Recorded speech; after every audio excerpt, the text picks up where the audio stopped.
Muy buenos días, mi nombre es William David López. El día de hoy vengo a presentarles lo que es un problema social.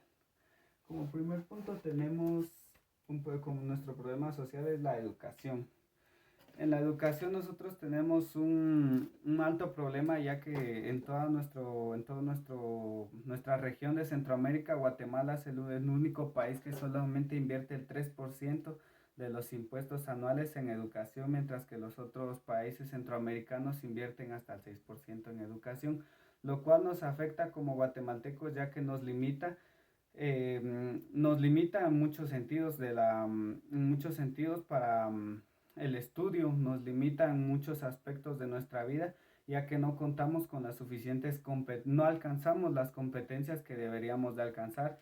De igual manera, no todas las personas tienen el acceso al estudio, por lo mismo de que como no se invierte en el país, no se invierte mucho en este aspecto, entonces muchas personas carecen de estudio, carecen de educación, carecen de información y por ende nuestro país en ese sentido es considerado mediocre en el sentido de la educación a comparación de otros países más desarrollados.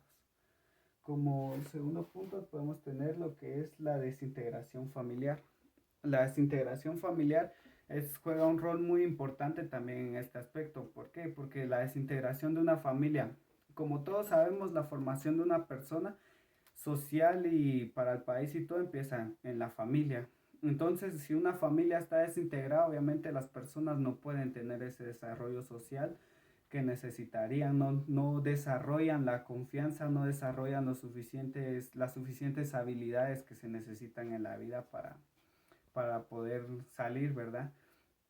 Entonces, en el tema de la desintegración familiar influyen muchas cosas. Por ejemplo, influye el maltrato intrafamiliar, influye también lo que sería el abandono de hogar, que muchos padres a veces, inclusive recién nacidos sus hijos o cuando están en crecimiento, los abandonan, los dejan, por lo cual los niños no terminan de desarrollar bien, entonces eso afecta mucho en su formación más que todo psicológica, por lo cual ellos tienden a volverse más agresivos, tienden a tener inseguridad de sí mismos, pueden fracasar como profesionales o cosas por el estilo, ¿verdad?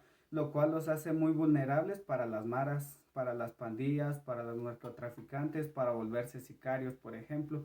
Porque una persona que no esté segura de sí misma es muy fácil para alguien como por ejemplo un narcotraficante o una mara o alguien así reclutarlo para sus actos delicticios, ¿verdad? Entonces esa es una razón muy importante por la cual nuestro país también tiene mucho índice de violencia, ya que hay mucha desintegración familiar, mucho maltrato familiar, entre otras cosas.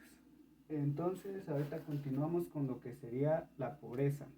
La pobreza es uno de nuestros principales problemas que tenemos como sociedad guatemalteca, porque se sabe de que 6 de cada 10 personas tienen limitaciones y no solo muchas veces son limitaciones económicas, muchas veces limitaciones de salud, limitaciones en el sentido de educación. Eso lo cual nos coloca como un país muy deficiente, muy colapsado por lo mismo, porque como la pobreza es tan alta, que inclusive el 61% de la población se sabe que vive en algún tipo de pobreza. No solo es en una, sino que pueden ser en varias, ¿verdad? Entonces, ese es un problema que aqueja demasiado a nuestra sociedad. Porque si nosotros no tenemos lo suficiente, tenemos más, no tenemos los suficientes derechos que necesitamos ni que necesitamos para poder sobresalir como personas, para poder desarrollarnos, eso nos va a afectar como país y como sociedad, porque cada persona, entre más informada esté, entre mejor sea, va a ser un mejor profesional, lo cual significa que nuestro país va a progresar más porque todas las personas van a ser mejores. Entonces, como último punto, tendríamos la falta de oportunidades laborales. En la falta de oportunidades laborales es un problema muy fuerte que tiene Guatemala, ya que se sabe que el 80% de la población de Guatemala no tiene un trabajo fijo. Es por eso que Guatemala tiene uno de los índices más altos en todo Centroamérica de emprendimiento. Eso significa de que todas las personas que vivimos en Guatemala, como digamos de cada 10 personas, 8 personas no cuentan con trabajo, ¿verdad? Entonces eso obliga a que la persona busque una fuente de ingresos, bien sea a través de un negocio, a través de, más que todo es de negocios, o a otro tipo de cosas como la agricultura, por ejemplo, o granjas así como de pollos, de reses y todo eso, ¿verdad? O en muchos otros casos también incrementa el nivel de violencia, ya que hay muchas personas de que al no encontrar su trabajo o inclusive su trabajo, lo que ellos deciden emprender, no les alcanza ni para cubrir sus necesidades básicas, entonces tiene que buscar otras formas, otras fuentes y para muchas personas no es tan fácil hacer eso, entonces ahí caen nuevamente a actos delicticios.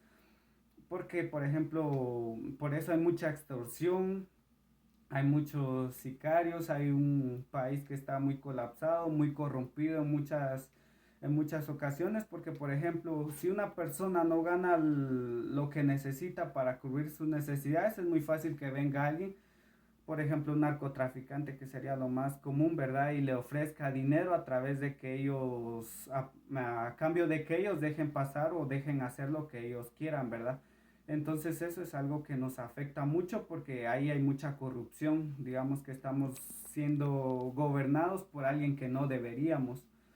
Por ejemplo, en los gobiernos cuando son muy corruptos, los gobiernos simple y sencillamente deciden ignorar, ¿verdad? Lo que la población necesita, lo que la gente necesita, sus derechos y todo eso. Y como está tan corrompido el sistema, de que a ellos se les hace fácil ignorarlo, ¿verdad? Se les hace fácil y nadie dice nada. ¿Por qué? Por lo mismo que caemos a la falta de educación, ¿verdad? Porque como no está, las personas no están lo suficientemente educadas, entonces no hay, no conocen cómo funciona más que todo nuestro sistema. Entonces es muy fácil que puedan venir y decirnos de que pasa esto, que pasa el otro, que esto y allá. Pero en realidad las cosas no son así, sino que ellos muchas veces se roban el dinero o hacen cosas que no deberían con el dinero o no hace muchas diversas cosas, ¿verdad? Entonces eso nos afecta como país y como sociedad, porque todos y cada uno de estos aspectos, aunque se mire de que todos son independientes, pero al final caemos a lo mismo, ¿verdad? Porque derivado a todos y cada uno de estos puede hacer de que en vez de que salga una persona profesional, va a salir una persona mediocre, si hablamos en el sentido de educación. Y si hablamos en otro sentido, en vez de que salga una persona igual profesional, cuerda, culta, y todo, va a salir alguien corrupto, o va a salir un marero, o va a salir un sicario, o va a salir un narcotraficante, o algo así por el estilo, ¿verdad? Entonces, eso sería todo, espero les haya gustado, muchas gracias.